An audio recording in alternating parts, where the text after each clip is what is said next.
Hello and welcome to today's Oboe Windfree. My guest is the award-winning illustrator and printmaker Eva Byrne. Eva is one of the collaborators in our next I Create Online series, which is shaping up to be another unique ICO creative triumph. Eva, I read that a lot of your work starts as doodles. Now, I can doodle away many an hour, but there's no way I could turn this into art. I'm kind of wondering, do you use these doodles just as inspiration, or do you actually develop them into the finished work? I'd use them as both actually. I'd start every piece with a small doodle in my sketchbook, usually when I'm listening to music, or if I've read a book the night before, I'll jot down a little idea from it in my sketchbook. And like I could end up doing 30 versions of the same little doodle, but I will usually end up using the very first one that I started with in my sketchbook, because I feel it always has the most kind of natural line quality to it, because the first one is always the one that I just draw without even thinking.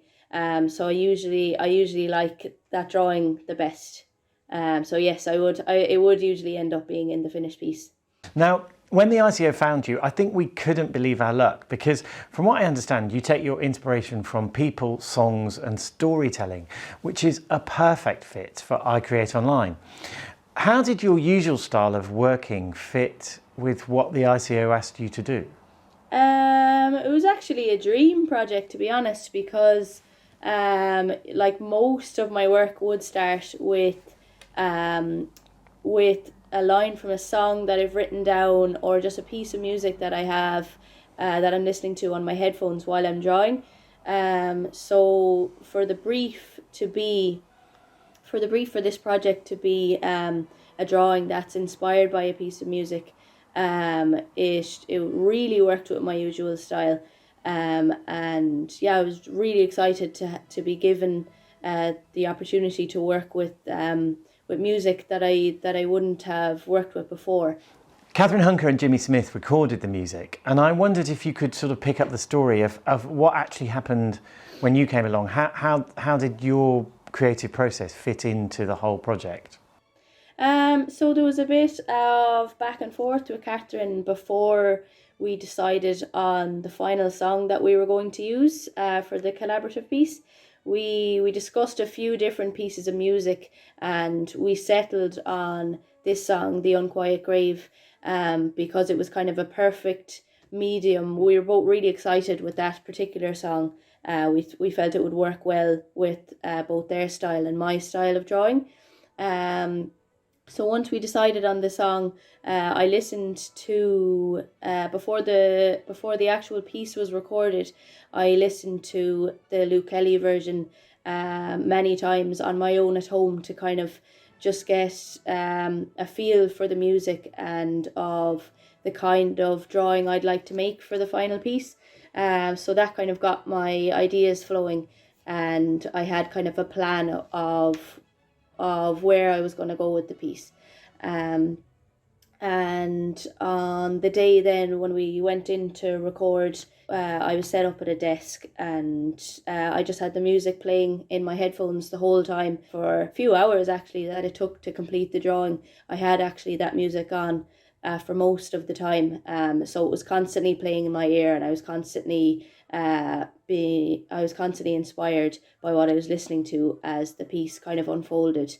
Once all my hand drawings were done, what I did was I scanned them into Photoshop, and then that's where I add all the colour and the finishing touches and the textures that would all come together then on Photoshop. And you talk about it being inspired by the music. I wonder, is there anything about your own personal inspiration, any story that informed what you finally drew? Yeah, absolutely. I have two children. I have a 2-year-old and a 4-year-old, and the piece was actually inspired by my 4-year-old Polly, who she's really into flowers and nature, and every day she goes out to the garden and she brings me back these tiny little flowers or bits of leaves that she finds really beautiful, and straight away she asks me to put them in a jar of water to keep them safe and to just keep them beautiful. And so I have jars all over my my windowsill in my kitchen where I keep everything that she brings me. And inevitably, a couple of days later, she'll come in and the flower will be kind of withered and falling apart in the jar. And she's always a bit heartbroken because she thinks that putting it in water will keep it safe like forever. So she's always a bit heartbroken when she sees that it's withered or the colour has started to fade. So the piece was kind of inspired by her, really, because I feel like that element really worked with some of the lyrics in the song. They just really reminded me of Polly. So I was thinking about her the whole time that I was both listening to the song and drawing. That it was inspired by her, by Polly. Fantastic. Eva, thank you so much for taking the time to talk to me today. Eternal Blooms is the final film in this series of I Create Online. It's a collaborative project between Eva Byrne, Jimmy Smith, Catherine Hunker, the leader of the ICO, and Dominic Koshitsky.